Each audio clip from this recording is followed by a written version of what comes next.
What did I get right and what did I get wrong about the Legend of Vox Machina animated Critical Role series? I am the BookTube Goddess, the #1 drag queen booktuber on YouTube. I am analyzing the story arc of Season 1.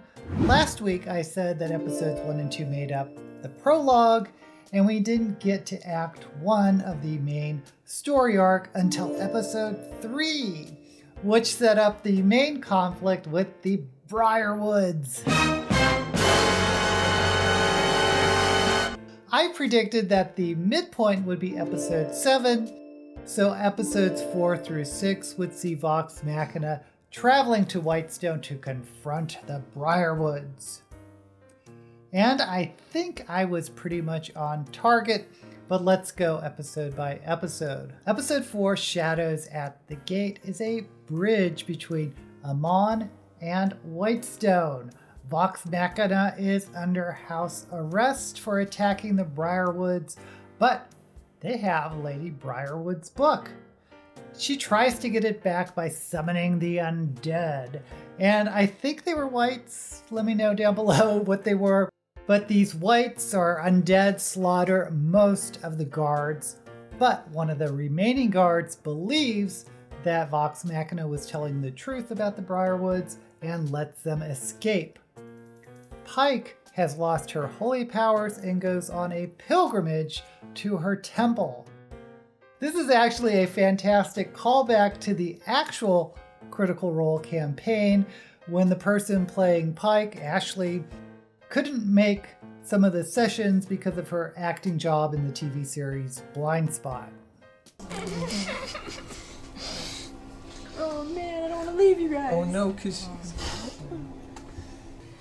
Well, I think this is a pilgrimage I have to take. So, Vox Machina, keep your eyes out. I will contact you every once in a while if I can, and we will meet up once this is completed. Okay. Inevitably. All in. Vox Machina on 3. 1, 2, 3. Okay. And on that note, we have to close because people are in a rush. Ashley will be leaving us for a time. She is going to New York for a few months to shoot a television series. It's a little web series. Yeah, it's a wonderful television series. She has recurring on. We're really happy and proud of her. We're just a jumble of emotions in this circumstance. You guys have been so amazing and have made this whole experience just even better for us. And thank you so much for going with us on our journey, and it will keep going. Yeah. But I will be back. You will be back. When I can, but it might be a long time.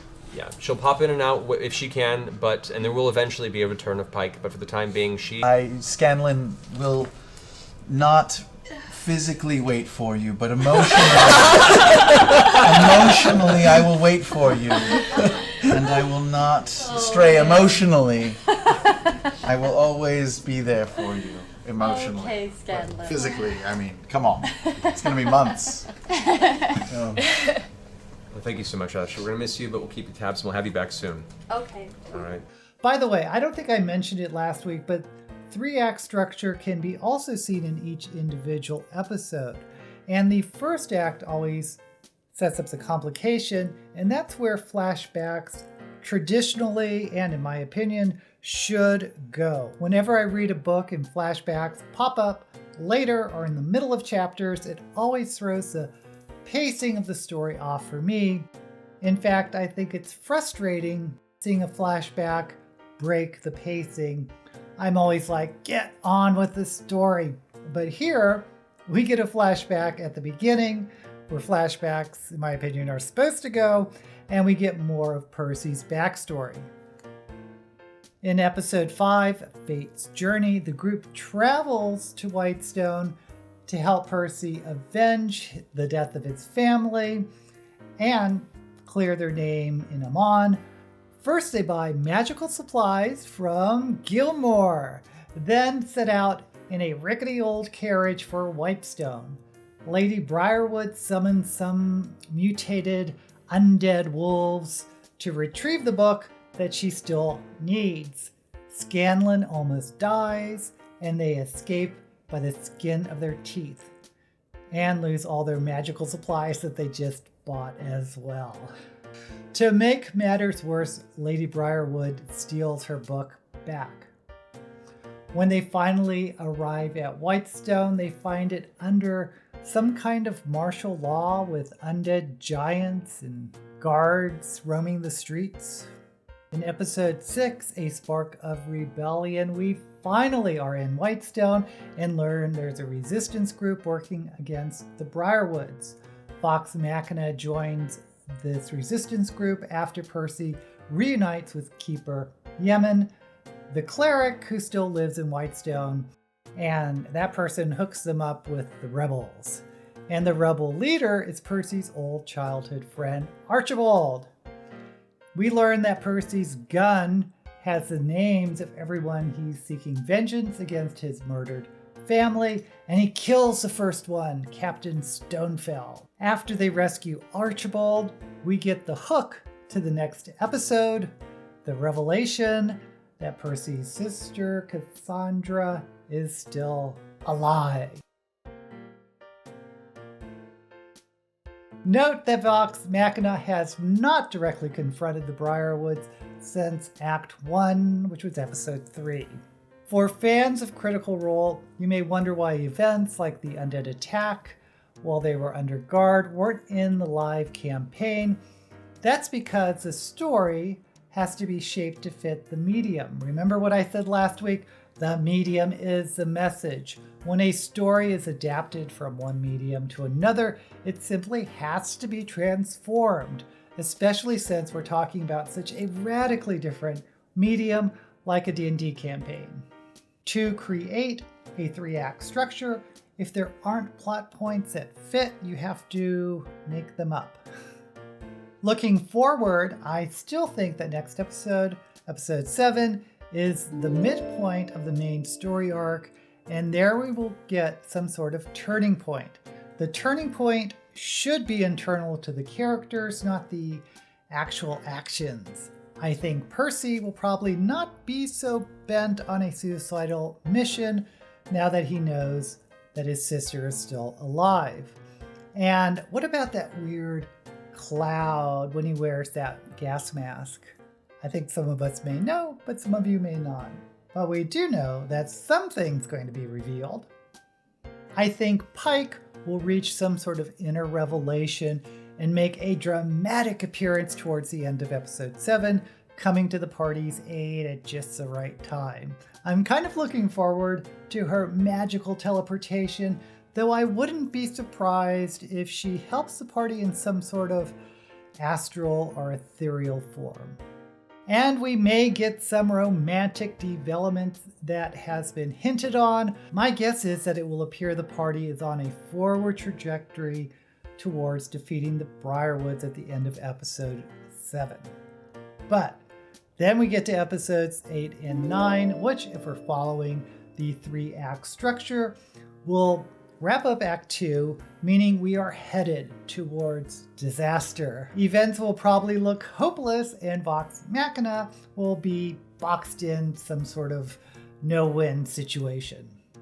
Act 3, I still believe, will be episodes 10 through 12, where episode 10 is the Dark Night of the Soul, before things turn around for a dramatic climax in episode 11.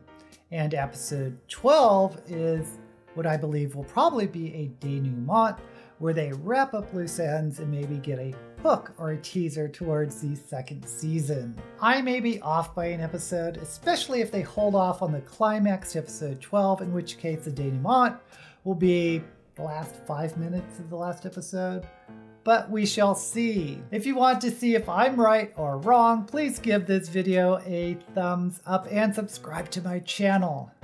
But what about some of the references aimed for the fans of Critical Role? I love seeing the Bigby's hand that Scanlan always loved.